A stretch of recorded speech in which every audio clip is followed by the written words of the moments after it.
Վարչապետ Փաշինյանը նախորդին պահանջեց, որ ռուսական կոնցեսիայի ներքո գործող երկաթուղային ընկերությունը հրատապ որոշում կայացնի եւ անհապաղ սկսի վերականգնել Հայաստանի համար կենսական հատվածները Ախուրիկից Թուրքիայի սահման, Երասխից մինչեւ Նախիջևանի սահման, Տավուշով մինչեւ Իջևան ներառյալ։ Ռուսաստանի Դաշնության նախագահի հետ եմ ես առիթ ունեցել խոսել, նաեւ Հայաստանի փոխվարչապետը Ռուսաստանի փոխվարչապետի հետ է առիթ ունեցել խոսել եւ մենք սպասում ենք Ռուսաստանի Դաշնության մեր գործընկերների արձագանքին,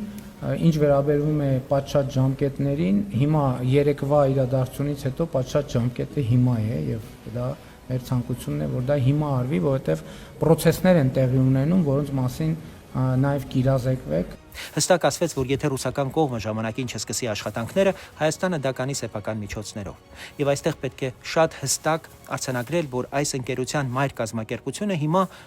ահռելի պարտքերի տակ է, մոտ 50 միլիարդ դոլարի պարտք ունեն եւ զբաղված են իրենց ֆինանսական փլուզումը կանգնեցնելով։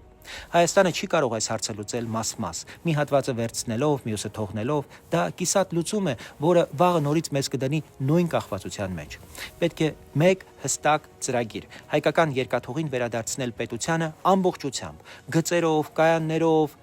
կայարաններով, շարժակազմով եւ լոկոմոտիվներով։ 2018 թվականին իրավապահները շատ արագ բացահայտեցին, թե ինչ մեխանիկա է աշխատել ռուսական կոնցեսիայի տակ գտնվող երկաթուղում։ Պայմանագրով խոստացված ներդրումների մեծ մասը մնացել է ուղակի թղթի վրա։ Փոխարենը ձևավորվել է մեկ պարզ սխեմա՝ չանել արդիականացում, պահել համակարգը հնացած ու կախված, հետո նույն հնության հետևանքը ներկայացնել որպես ծախս,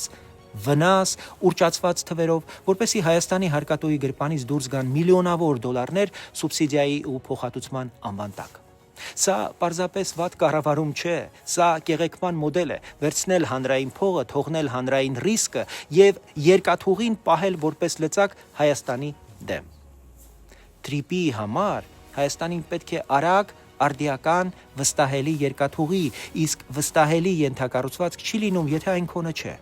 Հետևությունն այսօր մեկն է՝ պետք է անկախ աուդիտ անել, փակել այս կեղծ վնասների դուռը ու վերանայել ռուսական կոնցեսիան։ Երկաթուղին պետք է վերադարձվի պետությանն ամբողջությամբ, գծերով, շարժակազմով, կայաններով, կայարաններով, լոկոմոտիվներով։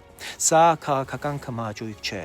Սա Հայաստանի տնտեսության զարկերակն է, անվտանգության երակը եւ ինքնիշխանության հենասյունը։ Ժամկետը հիմա է ու որոշումն էլ հիմա պետք է կայացնել։